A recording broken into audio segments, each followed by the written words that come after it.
ಓಂ ಶಾಂತಿ. ಇಂದಿನ ದಿನಾಂಕ 5/2/2025.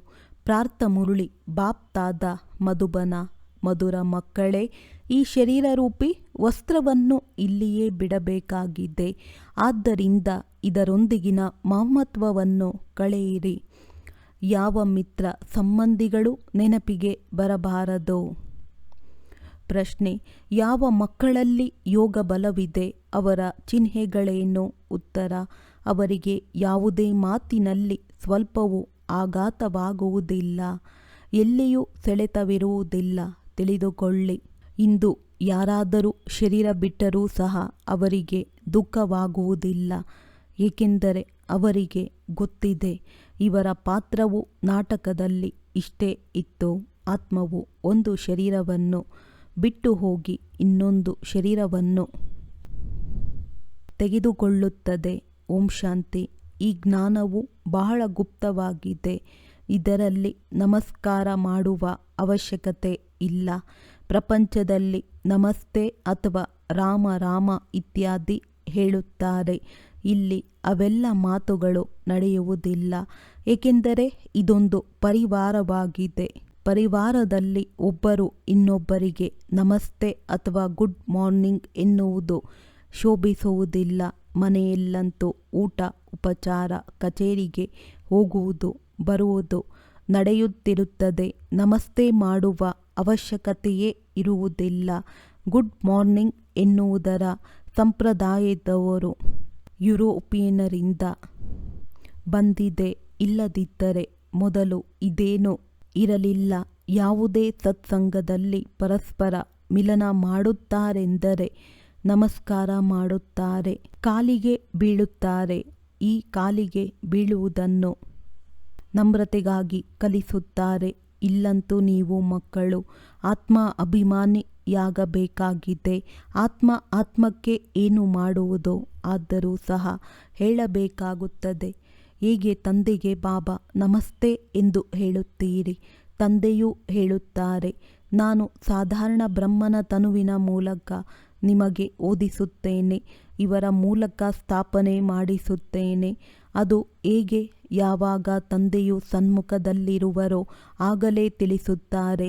ಇಲ್ಲವೆಂದರೆ ಹೇಗೆ ತಿಳಿದುಕೊಳ್ಳುವುದು? ಈ ತಂದೆಯು ಸನ್ಮುಖದಲ್ಲಿ ತಿಳಿಸುತ್ತಾರೆ. ಆದ್ದರಿಂದ ಮಕ್ಕಳು ತಿಳಿದುಕೊಳ್ಳುತ್ತೀರಿ. ಇಬ್ಬರಿಗೂ ನಮಸ್ತೆ ಮಾಡಬೇಕಾಗಿದೆ. ಬಾಪ್ತಾದ ನಮಸ್ತೆ. ಹೊರಗಿನವರು ಒಂದು ವೇಳೆ ಈ ಮಾತನ್ನು ಕೇಳಿದರೆ ಇವರೇನು ಹೇಳುತ್ತಿದ್ದಾರೆ ಎಂದು ತಬ್ಬಿಬ್ಬಾಗುತ್ತಾರೆ. ಅನೇಕರು ಡಬಲ್ ಹೆಸರುಗಳನ್ನಿಟ್ಟುಕೊಂಡಿರುತ್ತಾರೆ. ಹೇಗೆ ಲಕ್ಷ್ಮೀನಾರಾಯಣ, ರಾಧಾಕೃಷ್ಣ ಎಂಬ ಹೆಸರುಗಳು ಇವೆ. ಇಲ್ಲಂತೂ ಸ್ತ್ರೀ ಪುರುಷರು ಒಟ್ಟಿಗೆ ಸೇರಿಬಿಟ್ಟರು. ಇಲ್ಲಿ ಇವರು ಬಾಪ್ತಾದ ತಂದೆ ಪ್ಲಸ್ ದಾದಾ ಆಗಿದ್ದಾರೆ. ಈ ಮಾತುಗಳನ್ನು ನೀವು ಮಕ್ಕಳೇ ಅರಿತುಕೊಳ್ಳುತ್ತೀರಿ. ಅವಶ್ಯವಾಗಿ ತಂದೆಯು ದೊಡ್ಡವರಾದರು. ಆ ಹೆಸರು ಬಲೆ ಡಬಲ್ ಆಗಿದೆ. ಆದರೆ ಅವರು ಒಬ್ಬರೇ ಅಲ್ಲವೇ? ಅಂದ ಮೇಲೆ ಎರಡು ಹೆಸರುಗಳನ್ನು ಏಕೆ ಇಡಲಾಗಿದೆ? ಈಗ ನೀವು ಮಕ್ಕಳು ತಿಳಿದುಕೊಂಡಿದ್ದೀರಿ. ಈ ಹೆಸರು ತಪ್ಪಾಗಿದೆ. ತಂದೆಯನ್ನು ಮತ್ಯಾರು ಅರಿತುಕೊಳ್ಳಲು ಸಾಧ್ಯವಿಲ್ಲ. ಬಾಪ್ತಾದ ನಮಸ್ತೆ ಎಂದು ನೀವು ಶಾರೀರಿಕ ರೂಪದಲ್ಲಿ ಹೇಳುತ್ತೀರಿ. ಆತ್ಮಿಕ ಮಕ್ಕಳೇ ನಮಸ್ತೆ ಎಂದು ತಂದೆಯು ಹೇಳುತ್ತಾರೆ. ಆದರೆ ಇಷ್ಟು ಉದ್ದವಾದದ್ದು ಶೋಭಿಸುವುದಿಲ್ಲ. ಶಬ್ದವು ಸರಿಯಾಗಿದೆ. ನೀವೀಗ ಶಾರೀರಿಕ ಮಕ್ಕಳು ಆಗಿದ್ದೀರಿ ಮತ್ತು ನಿರಾಕಾರಿ ಮಕ್ಕಳೂ ಆಗಿದ್ದೀರಿ. ಶಿವ ತಂದೆಯು ಎಲ್ಲ ಆತ್ಮಗಳ ತಂದೆಯಾಗಿದ್ದಾರೆ ಮತ್ತು ಪ್ರಜಾಪಿತನೂ ಇದ್ದಾರೆ. ಪ್ರಜಾಪಿತ ಬ್ರಹ್ಮನ ಸಂತಾನರು ಸಹೋದರ ಸಹೋದರಿಯರಾಗಿದ್ದಾರೆ. ಪ್ರವೃತ್ತಿ ಮಾರ್ಗವಾಗಿ ಬಿಡುತ್ತದೆ. ನೀವೆಲ್ಲರೂ ಬ್ರಹ್ಮ ಕುಮಾರ ಕುಮಾರಿಯರಾಗಿದ್ದೀರಿ. ಬ್ರಹ್ಮ ಕುಮಾರ ಕುಮಾರಿಯರಾಗುವುದರಿಂದ ಪ್ರಜಾಪಿತನ ಹೆಸರು ಸಿದ್ಧವಾಗುತ್ತದೆ. ಇದರಲ್ಲಿ ಅಂಧಶ್ರದ್ಧೆಯ ಮಾತಿಲ್ಲ.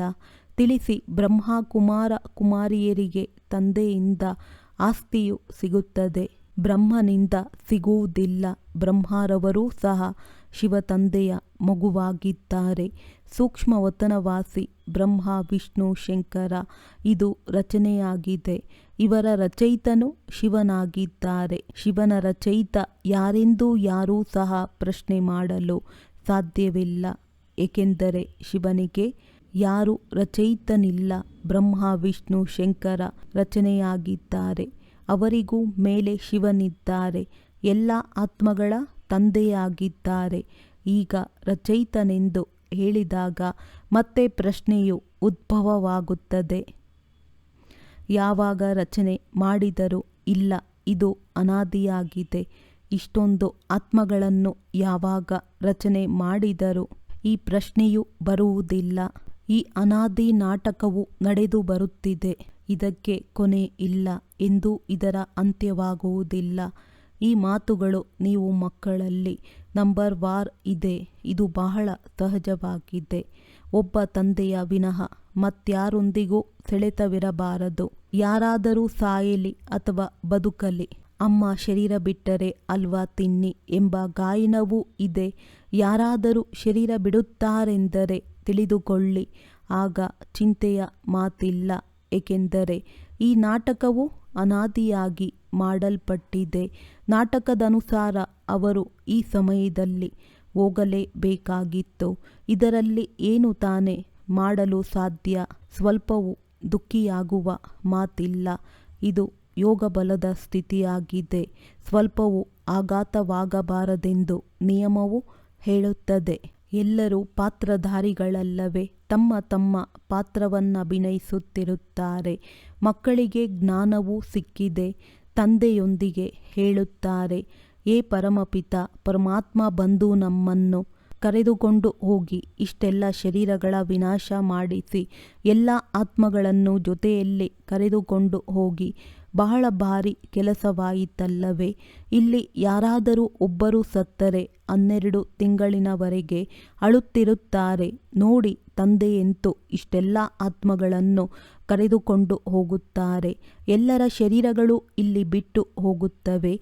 ಮಕ್ಕಳಿಗೆ ಗೊತ್ತಿದೆ, ಮಹಾಭಾರತ ಯುದ್ಧವು ನಡೆಯುತ್ತದೆ ಎಂದರೆ ಎಲ್ಲರೂ ಸೊಳ್ಳೆಗಳ ಉಪಾಧಿಯಲ್ಲಿ ಹೋಗುತ್ತಾರೆ. ಪ್ರಾಕೃತಿಕ ವಿಕೋಪಗಳು ಸಹ ಬರುವುದಿದೆ. ಇಡೀ ಪ್ರಪಂಚವೇ ಬದಲಾಗುತ್ತದೆ. ಈಗ ನೋಡಿ, ಇಂಗ್ಲೆಂಡ್, ರಷ್ಯಾ ಎಷ್ಟೊಂದು ದೊಡ್ಡದಾಗಿದೆ. ಸತ್ಯಯುಗದಲ್ಲಿ ಇವೆಲ್ಲವೂ ಇತ್ತೆ. ನಮ್ಮ ರಾಜ್ಯದಲ್ಲಿ ಇದ್ಯಾವುದೂ ಇರಲಿಲ್ಲ. ಒಂದೇ ಧರ್ಮ, ಒಂದೇ ರಾಜ್ಯವಿತ್ತೆಂದು ಪ್ರಪಂಚದಲ್ಲಿ ಯಾರ ಬುದ್ಧಿಯಲ್ಲಿಯೂ ಬರುವುದಿಲ್ಲ.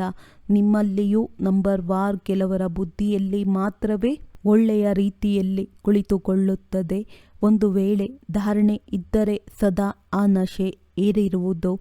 ನಶೆಯು ಕೆಲವರಿಗೆ ಬಹಳ ಕಷ್ಟದಿಂದ ಏರುತ್ತದೆ.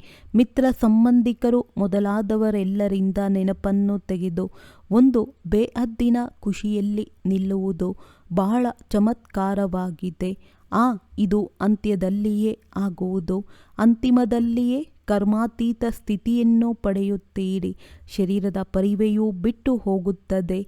ಈಗ ನಾವು ಹೋಗುತ್ತೇವೆ ಎಂಬುದು ಸಾಮಾನ್ಯವಾಗಿ ಬಿಡುತ್ತದೆ.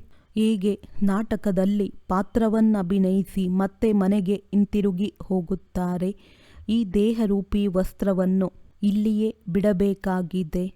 ಈ ವಸ್ತ್ರವನ್ನು ಇಲ್ಲಿಯೇ ತೆಗೆದುಕೊಳ್ಳುತ್ತೀರಿ, ಇಲ್ಲಿಯೇ ಬಿಡುತ್ತೀರಿ. ಇವೆಲ್ಲ ಹೊಸ ಮಾತುಗಳು ನೀವು ಮಕ್ಕಳ ಬುದ್ಧಿಯಲ್ಲಿದೆ. ಮತ್ಯಾರ ಬುದ್ಧಿಯಲ್ಲಿಯೂ ಇಲ್ಲ. ತಂದೆ ಮತ್ತು ಆಸ್ತಿ. ತಂದೆಯು ಎಲ್ಲರಿಗಿಂತ ಮೇಲಿದ್ದಾರೆ. ಬ್ರಹ್ಮರವರ ಮೂಲಕ ಸ್ಥಾಪನೆ, ವಿಷ್ಣುವಿನಿಂದ ಪಾಲನೆ, ಶಂಕರನಿಂದ ವಿನಾಶ ಎಂದು ಹೇಳುತ್ತಾರೆ. ಅಂದ ಮೇಲೆ ಶಿವನ ಕರ್ತವ್ಯವೇನು? ಶ್ರೇಷ್ಠಾತಿಶ್ರೇಷ್ಠ ಶಿವತಂದೆಯನ್ನು ಯಾರೂ ಅರಿತುಕೊಂಡಿಲ್ಲ. ಸರ್ವವ್ಯಾಪಿಯಾಗಿದ್ದಾರೆ. ಇವರೆಲ್ಲರೂ ಅವರದ್ದೇ ರೂಪವನ್ನು ಹೇಳಿಬಿಡುತ್ತಾರೆ. ಇದು ಪ್ರಪಂಚದವರ ಬುದ್ಧಿಯಲ್ಲಿ ಪಕ್ಕಾ ಆಗಿಬಿಟ್ಟಿದೆ. ಆದ್ದರಿಂದ ಎಲ್ಲರೂ ತಮೋಪ್ರಧಾನರಾಗಿದ್ದಾರೆ. ತಂದೆಯೂ ತಿಳಿಸುತ್ತಾರೆ, ಇಡೀ ಪ್ರಪಂಚವು ದುರ್ಗತಿಯನ್ನು ಹೊಂದಿದೆ. ಮತ್ತೆ ನಾನೇ ಬಂದು ಸದ್ಗತಿಯನ್ನು ಕೊಡುತ್ತೇನೆ.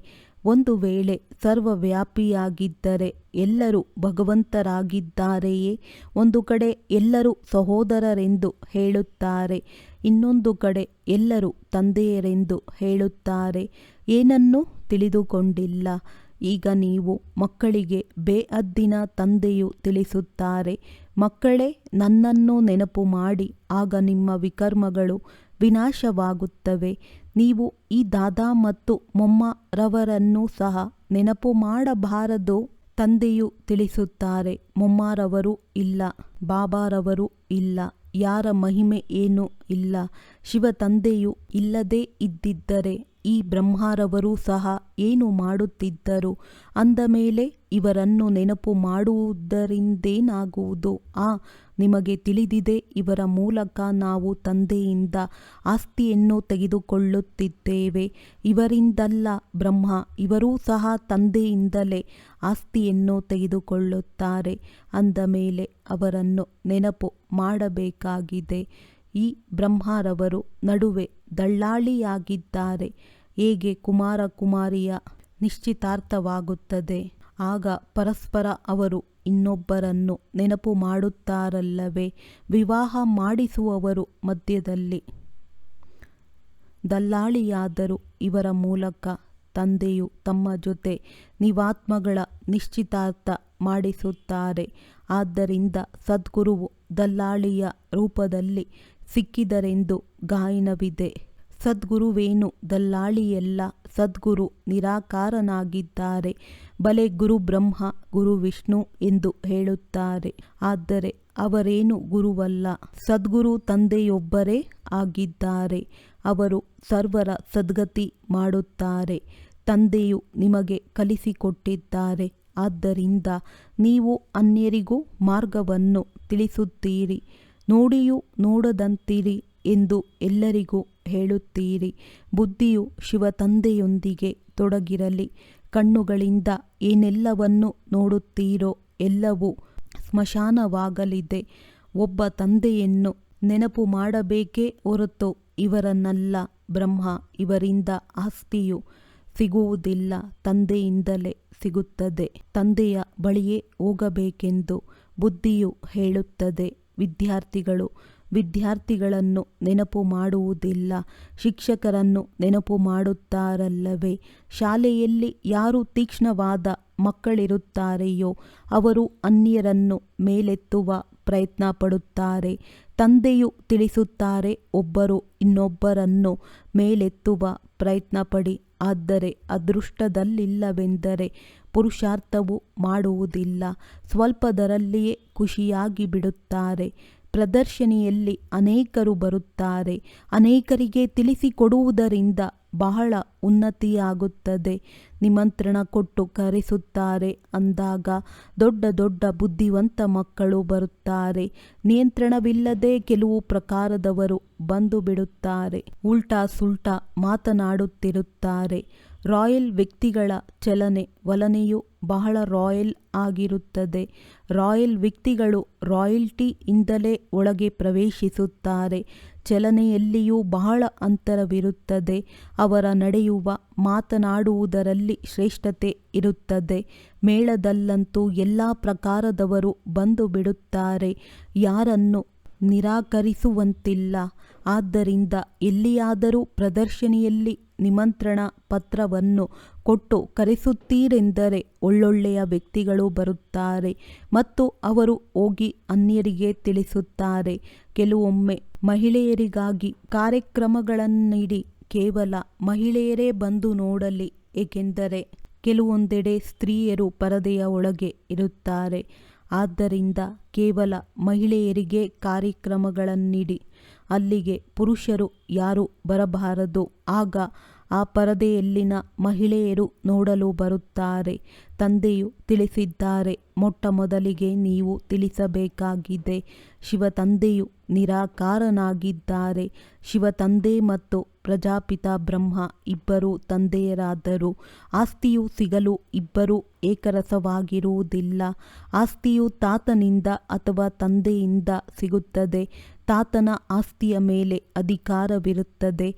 ಬಲೆ ಎಂತಹ ಕುಪುತ್ರ ಮಗುವಾಗಿದ್ದರೂ ಸಹ ತಾತನ ಆಸ್ತಿಯು ಸಿಕ್ಕಿಬಿಡುವುದು. ಇದು ಇಲ್ಲಿಯ ನಿಯಮವಾಗಿದೆ. ಇವರಿಗೆ ಹಣ ಸಿಕ್ಕಿದರೆ 1 ವರ್ಷದಲ್ಲಿ ಆರಿಸಿಬಿಡುತ್ತಾರೆ ಎಂಬುದು ತಿಳಿದಿದೆ. ಆದರೆ ಸರ್ಕಾರದ ನಿಯಮವೇ ಈ ರೀತಿ ಇದೆ ಅಂದಾಗ ಕೊಡಲೇಬೇಕಾಗುತ್ತದೆ. ಸರ್ಕಾರವು ಏನು ಮಾಡಲು ಸಾಧ್ಯವಿಲ್ಲ. ಬಾಬಾರವರು ಅನುಭವಿಯಾಗಿದ್ದಾರೆ. ಒಬ್ಬ ರಾಜನ ಮಗನಿದ್ದರು. 1 ಕೋಟಿ ರೂಪಾಯಿಗಳನ್ನು 12 ತಿಂಗಳಿನಲ್ಲಿಯೇ ಸಮಾಪ್ತಿ ಮಾಡಿಬಿಟ್ಟರು. ಇಂಥವರು ಇರುತ್ತಾರೆ. ನಾನು ನೋಡಿದೆನೆಂದು ಶಿವತಂದೆಯು ಹೇಳುವುದಿಲ್ಲ. ನಾನು ಬ್ರಹ್ಮ ಇಂತಹ ಬಹಳಷ್ಟು ದುಷ್ಟಾಂತಗಳನ್ನು ನೋಡಿದ್ದೇನೆ. ಇದು ಬಹಳ ಕೊಳಕು ಪ್ರಪಂಚವಾಗಿದೆ ಎಂದು ಈ ಬ್ರಹ್ಮರವರೇ ಹೇಳುತ್ತಾರೆ. ಇದು ಹಳೆಯ ಪ್ರಪಂಚ, ಹಳೆಯ ಮನೆಯಾಗಿದೆ. ಯಾವಾಗಲೂ ಹಳೆಯ ಮನೆಯನ್ನು ಬೀಳಿಸಲಾಗುತ್ತದೆ. ಈ ಲಕ್ಷ್ಮೀ ನಾರಾಯಣರ ರಾಜಧಾನಿಯು ನೋಡಿ ಎಷ್ಟು ಸುಂದರವಾಗಿದೆ. ಈಗ ನೀವು ತಂದೆಯ ಮೂಲಕ ಅರಿತುಕೊಳ್ಳುತ್ತಿದ್ದೀರಿ ಮತ್ತು ನೀವು ನರನಿಂದ ನಾರಾಯಣನಾಗುತ್ತೀರಿ. ಇದು ಸತ್ಯನಾರಾಯಣನ ಕಥೆಯಾಗಿದೆ. ಇದನ್ನು ನೀವು ಮಕ್ಕಳೇ ತಿಳಿದುಕೊಂಡಿದ್ದೀರಿ.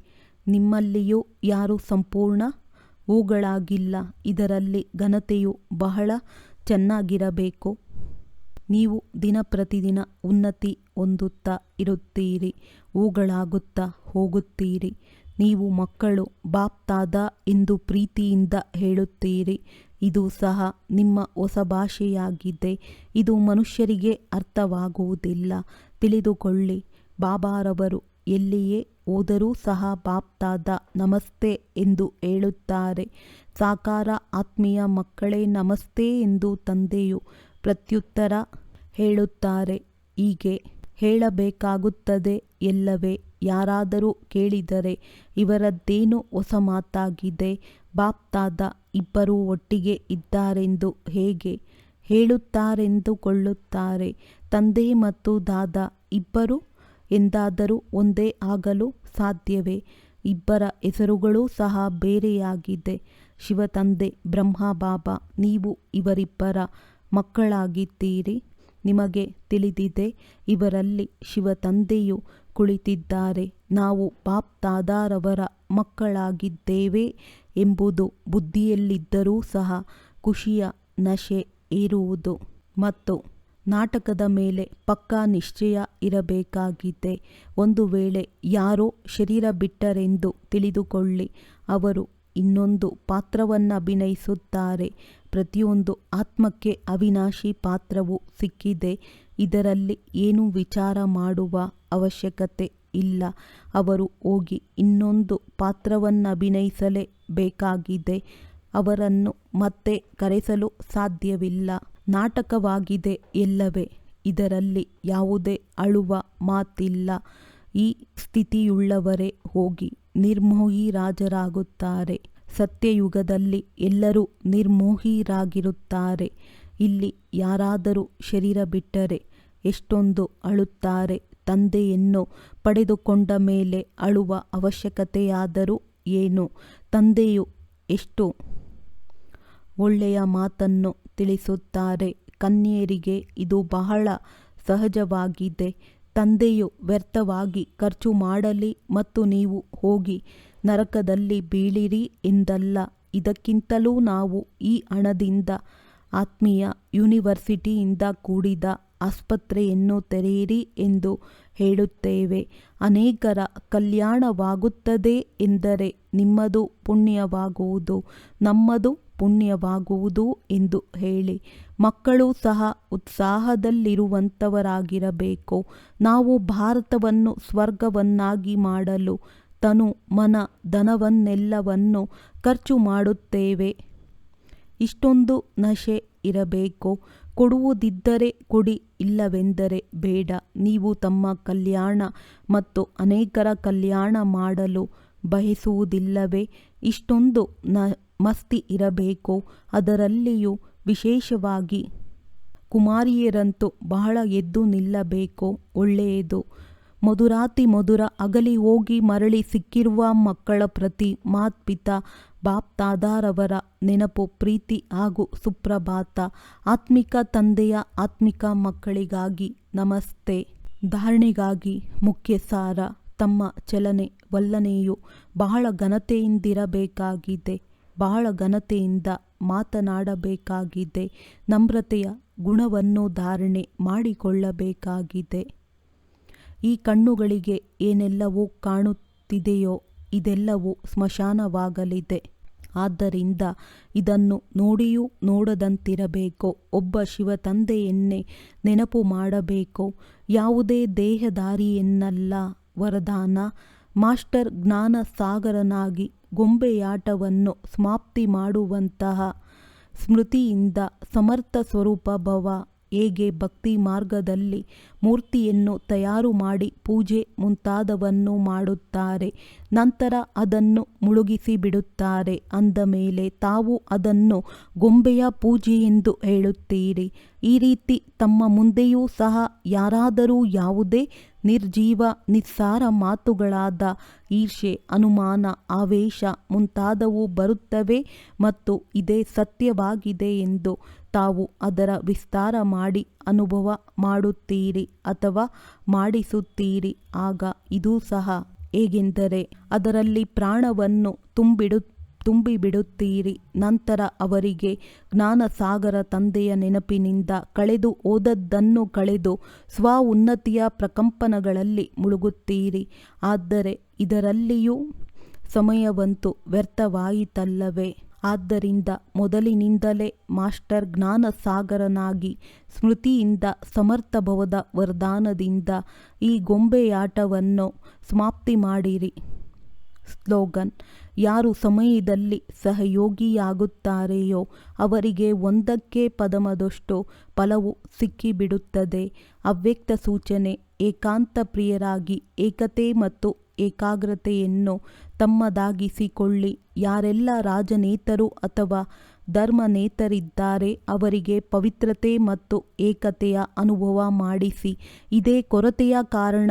ಎರಡು ಶಕ್ತಿ ಬಲಹೀನವಾಗಿವೆ. ಧರ್ಮಸತ ಧರ್ಮಶಕ್ತಿಯನ್ನು ಧರ್ಮದ ಶಕ್ತಿಹೀನರನ್ನಾಗಿ ಮಾಡುವ ವಿಶೇಷ ವಿಧಿ ಪವಿತ್ರತೆಯನ್ನು ಸಿದ್ಧ ಮಾಡುವುದು ಮತ್ತು ರಾಜ್ಯಸತ ರಾಜ್ಯದ ಶಕ್ತಿ ಮುಂದೆ ಏಕತೆಯನ್ನು ಸಿದ್ಧ ಮಾಡುವುದು. ಒಳ್ಳೆಯದು. ಓಂ ಶಾಂತಿ.